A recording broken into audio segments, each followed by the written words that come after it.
Hola mis queridos amigos, nuevamente con ustedes su doctor Tigre, el que ronca en esta negra noche neoliberal latinoamericana, sudamericana, ecuatoriana, que ofrece consultas por internet llamando al teléfono 9, 099-123-5089 y que le va a usted a ayudar a razonar sobre la situación que estamos viviendo los ecuatorianos en este momento. Para entender eso, tenemos que entender cómo la pandemia, que tiene, para todos nos queda claro, ¿no?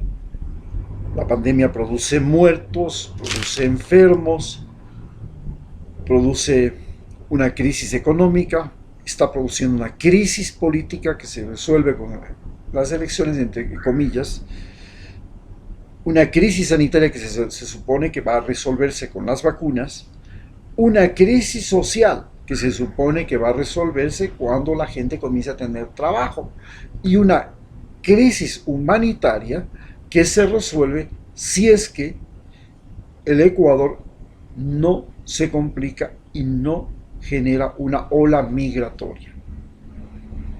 Todo el mundo quiere largarse, nadie quiere quedarse aquí, entonces ese momento se va a producir lo que se produce en Honduras, lo que se produce en Guatemala, que es una crisis humanitaria, o lo que se produce en Venezuela, que es una crisis humanitaria. Hacia esa dirección caminamos.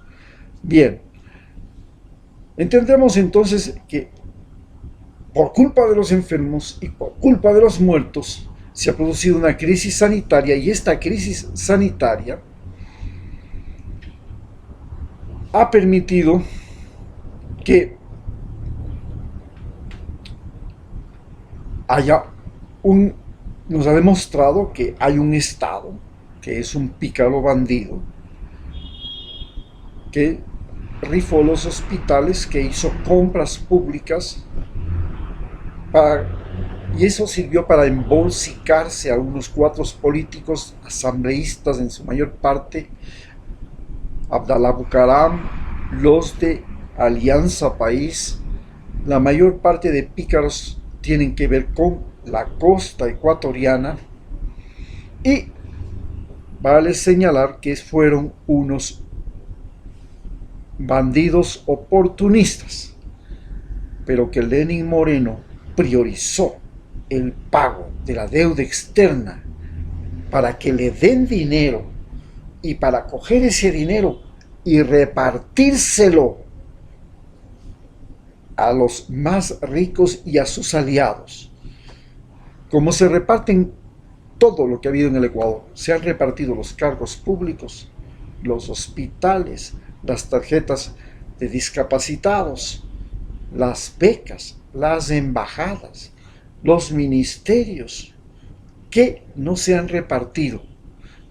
También se quisieron repartir y se han repartido los préstamos internacionales, y para recoger ese montón de billete cash tenían que cumplir normas que les puso el Fondo Monetario Internacional y los prestamistas internacionales, y gracias a eso han cogido dinero. Ese dinero no ha sido destinado ni a obras, ni tampoco sabemos si realmente se está destinando a la salud ni a la educación, sino que es dinero que sabemos cómo llega, no sabemos en qué se usa, ni tenemos idea de cómo desaparece del Ecuador. Y estamos hablando de una enorme cantidad de dinero. Estamos hablando nada más ni nada menos que en el curso de estos años del gobierno 4, nada más hay 30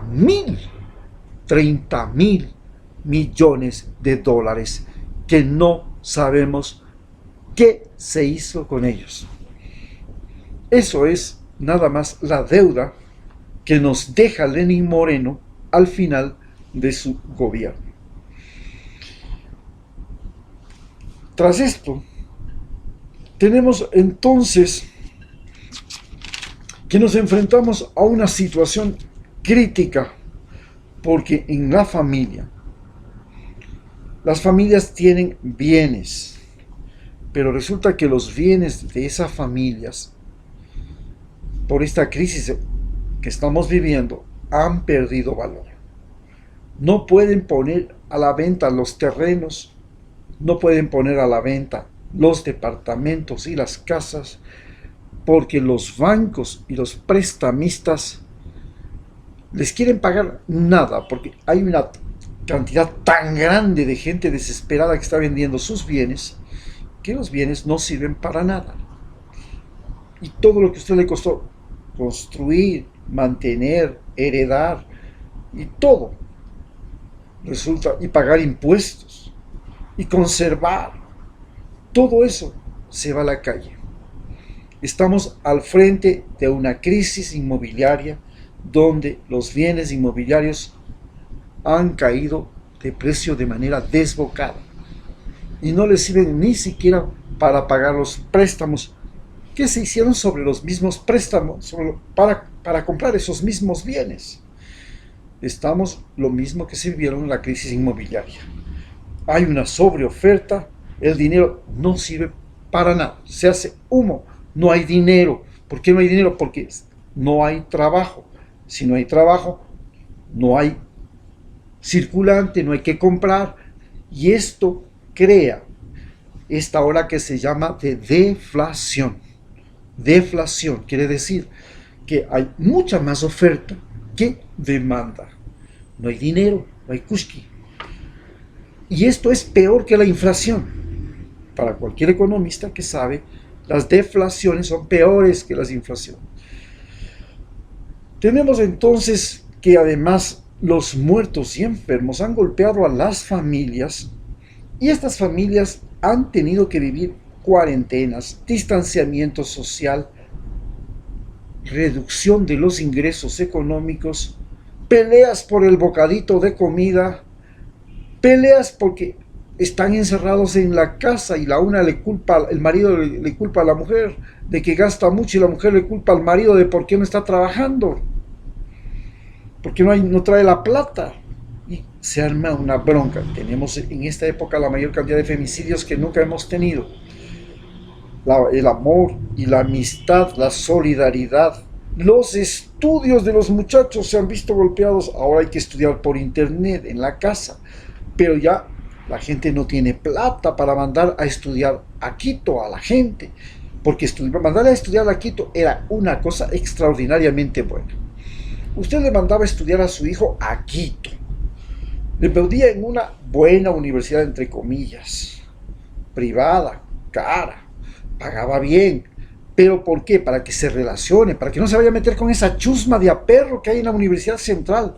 Vaya a meterse con la gente de la San Francisco, pues ahí están los empresarios, ahí está la gente buena, como se dice aquí en Quito. Y esa gente, entonces el chico llegaba acá y estudiaba, pero además el papá le compraba un departamento a crédito. Y el chico entonces estudiaba, al mismo tiempo se relacionaba, tenía una casa para vivir y tenía un carro. Y con eso estaba hecho su futuro. Estaba hecho su futuro. Era mejor que ir a estudiar en el extranjero, porque en el extranjero usted solo saca el título, regresa acá al Ecuador y no trabaja. ¿Por qué no trabaja? Porque no tiene relaciones, porque no tiene amigos, porque no está con el gobierno, no está con el partido político, no está con el empresario, no está con el compadre y la comadre, no está bien casado. Regresa acá. En cambio el otro no.